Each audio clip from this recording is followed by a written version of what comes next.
Hey, what's going on everybody? It's ETA Prime back here again. Today I am super excited because we get to take an early look at the upcoming 8BitDo Retro Mechanical Keyboard. This is something I've been waiting on since they announced it. I knew I had to get my hands on it.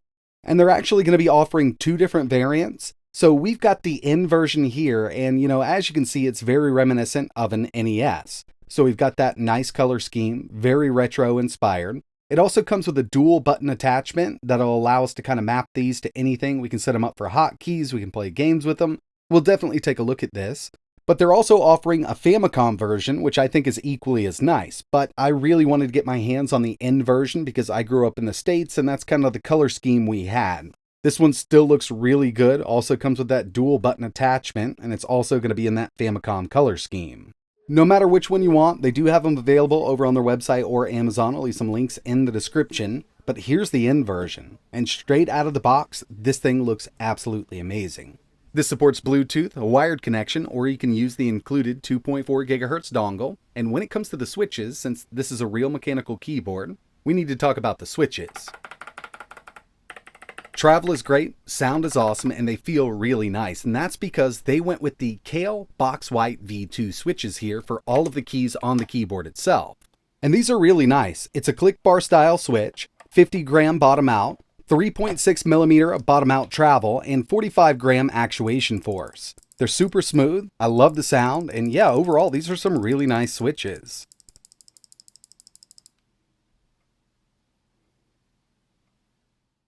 Now when it comes to the overall layout here, this keyboard has everything you need in a mechanical keyboard. It supports Bluetooth, 2.4 GHz with the included dongle, and you can use it wired if you want to.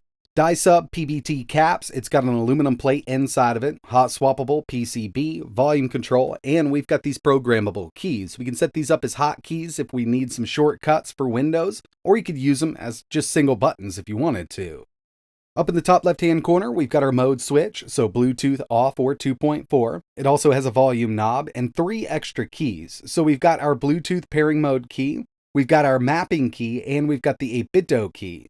And in the rear, we've got 4 extra jacks. So with the programmable keys that come with it, you can actually plug in up to 4 sets on this unit. Of course, we've also got USB Type-C for charging that included battery. And by the way, this utilizes an internal 2000 mAh battery with up to 200 hours of use, and it'll charge up in about 4 hours. I've had this in my possession for about 4 days now, and I've been using it continuously with my main PC. Again, love the feel and the sound these keys make. Taking a look at the extra buttons that come included, these aren't using those Kale switches. It's a little odd that they didn't use the V2s over here.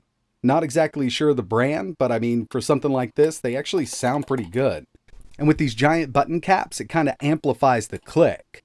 And on the bottom here, we've got a nice non-slip pad, so this thing isn't going to slide around on your desk. So one thing I really like about this keyboard is just the connectivity options we have. USB, Bluetooth, and turning it around, we get this 2.4 GHz dongle. And it's basically like their other 8BitDo 2.4 GHz dongles. It's got the pairing mode right on it, but it should be paired up with your system when you get it. You may need to hold that button, but overall it should be really easy to connect this. I actually didn't have to do anything, I just plugged it right in. This is going to support Ultimate software. So 8BitDo has their own suite of software that allows you to reprogram everything on your controller. It'll be the Ultimate software version 2. But unfortunately, I could not get my hands on this just yet. I couldn't even get a hold of a beta right now. But it'll have full mapping and macro support.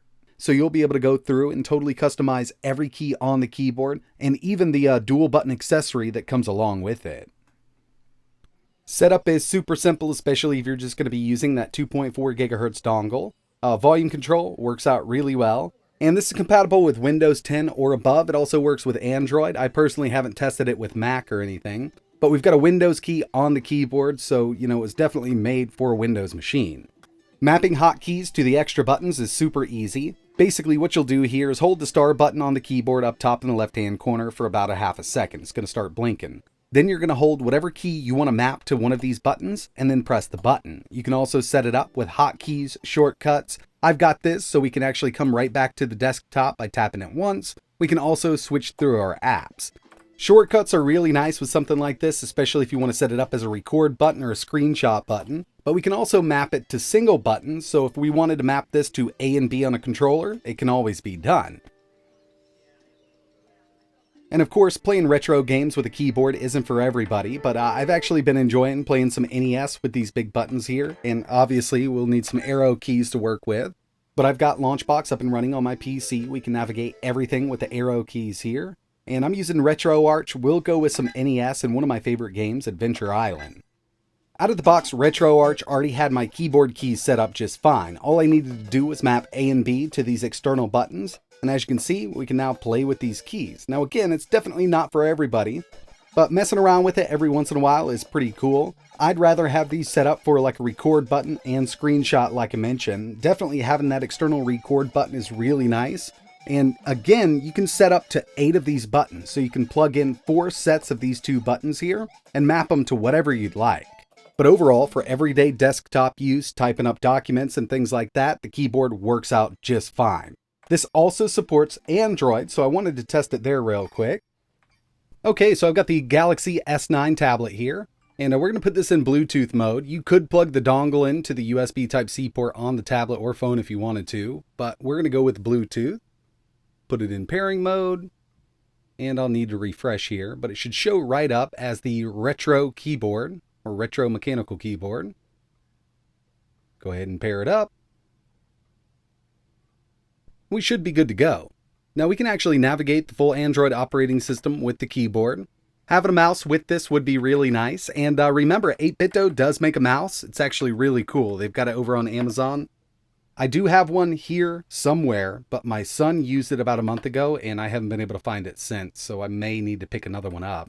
But games like Minecraft do fully support a keyboard on Android. And of course, you're not going to be playing a lot of games with the keyboard on your tablet or your phone. Typing is really where this thing's going to come in handy, and there's no reason this couldn't be used on your Android device for emails, document editing. You want to write a book on your tablet, you could do it with this mechanical keyboard. It works really well with Android and Windows. And since I'm on a Samsung device, this is using One UI. The Windows key can actually be programmed as kind of a launch key for basically any app. You'll just need to get in there and set it up to whatever you want to launch with it. So overall, love what they've done here with this keyboard. Awesome design. Some people might not be into the N version, but they also offer that Famicom version, which also looks just as nice. Right now, this is up for pre-order over on Amazon, so I'll leave a link in the description there. I'll also leave a link to the official website, but that's going to wrap it up for this one. As soon as I can get my hands on the Ultimate Software V2, I'll take a look at what we can do. I might be able to make another video if you're interested. But that's it for this one. And like always, thanks for watching.